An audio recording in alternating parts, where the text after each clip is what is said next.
Tell me pretty lies, look me in the face, tell me that you love me, even if it's fake. Alright, welcome back to the Mokey channel.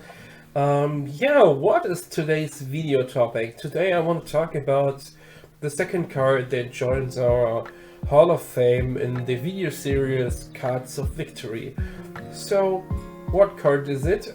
It is Bottomless Traphole, as you can see. Why are we featuring this card?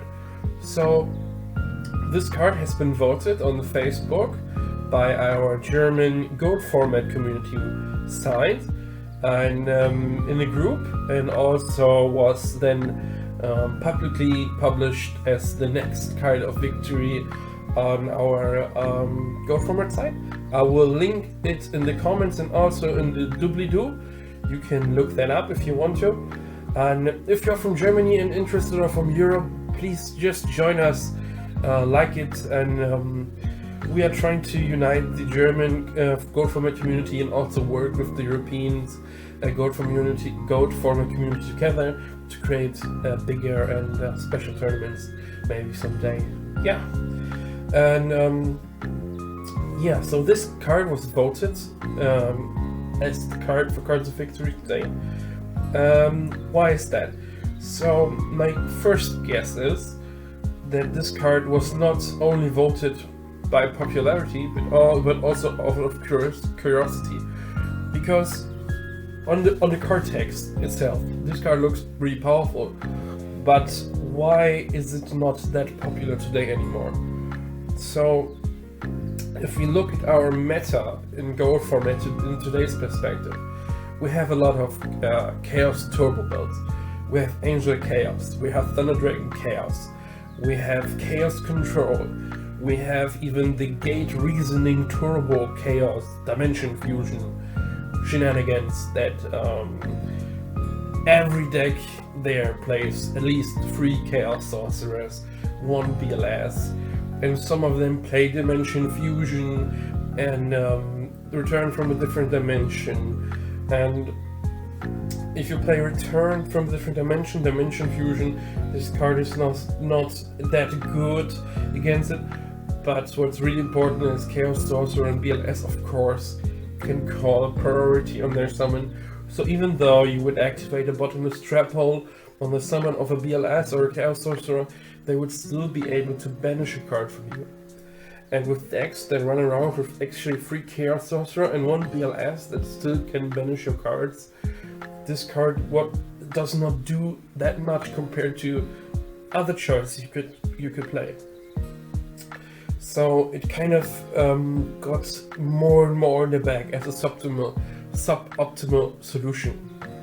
Still though, it is really powerful card, and it was featured in so many decks back then, and it was so successful, and it saw so many plays. And I will give you now examples how many and what decks and what persons they ran, and how successful they actually were. So we start off with a Zombie Chaos deck from Eric Wu. It's the first place deck in Shonen Jump Championship Series 2005, April, Los Angeles. Then we have Gold Control Ryan Hayakawa, also first place Shonen Jump Championship Series Houston, April 2005. He played Gold Control. And then we have Adam Krasinski, first place UK Nationals, May 2005. He also played Gold Control. Basically every deck now that comes is a Gold Control deck. We have Joe Whittaker, second place UK Nationals, May 2005. We have again Ryan Hayakawa, first place Shonen Jump Championship Series New Jersey. Man, that word, Shonen Jump Championship Series. Yeah, that was in June 2005. We have Anthony Alvarado, first place in Shonen Jump Championship Series Charlotte, June 2005. We have Miguel Garcia, second place US Nationals, July 2005. We have Brian Coronel, third place US Nationals, July 2005. And we have actually, on this name, sorry, Miltiaos Marcu, First place, Yu-Gi-Oh! World Championship, August 2005. And these have been a lot of first places. A lot. And also the second places, also the third places. And they often did not run only one, but often two of them. So why did they do it? So if we look back, we don't see these kind of builds that often, like with the Chaos Turbo stuff. God Control was really, really popular. So I would just put some cards here that this card actually solves, what people sometimes forget. So if we have popular card choices, how about Phoenix of Nephthys? So he's a floater, he revives himself from the graveyard and has heavy storm effect, and this is really powerful.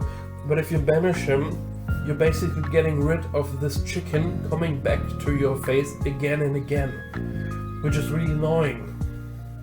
Also, zombies. Example, vampire lot. Same thing with Phoenix. He comes back and back and back and back. And if people say zombies are not that popular, or we're not popular, you are wrong. You are wrong.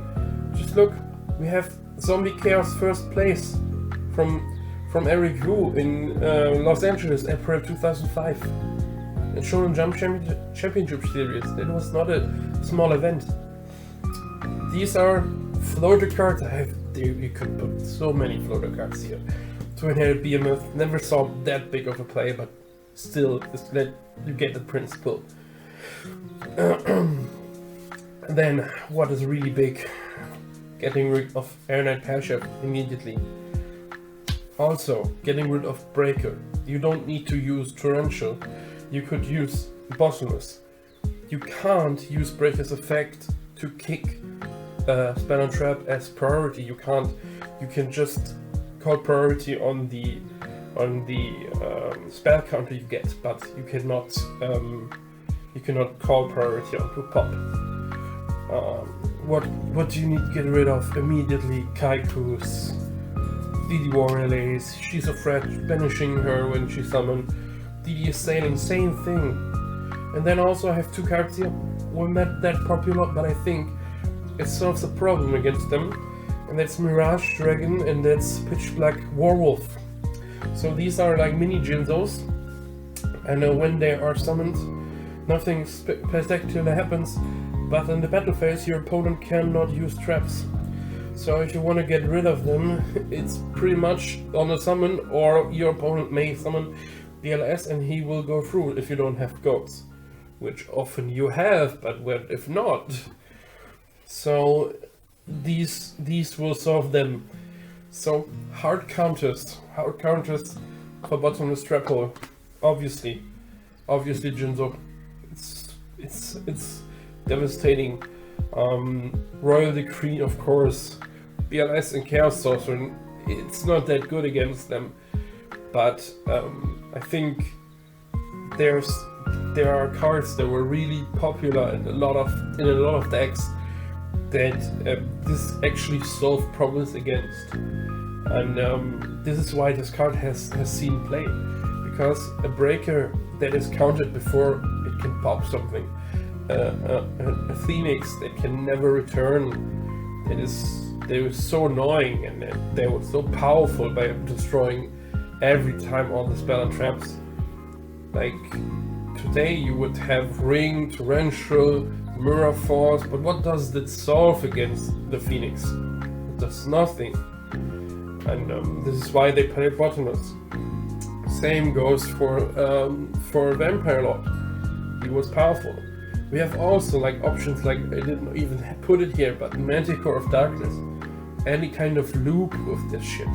Because Manticore of Darkness can actually loop itself to infinity with another Manticore of Darkness.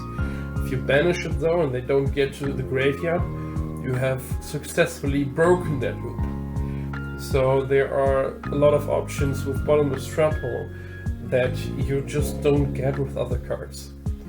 And this is why people actually played it. It was a problem solver. And I think in today's format, today's gold format, it's more of a side deck card. It's a really good side deck card against some aggression decks that don't play a return variant, that don't play Dimension Fusion, no return from different dimension.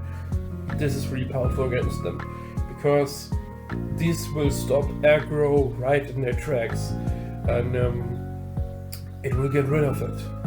So any kind of zoo, for example, that does not play a turn variant, it's really good against this as a side deck card.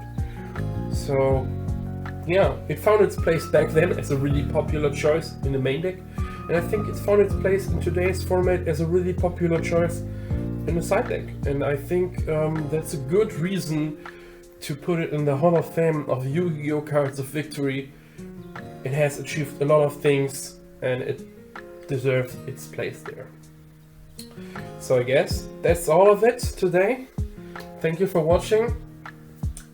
Subscribe, like our videos, yeah, visit our Facebook page, all the good stuff, and I hope you enjoy. Come by for the next video. That's all from me, guys. Peace out.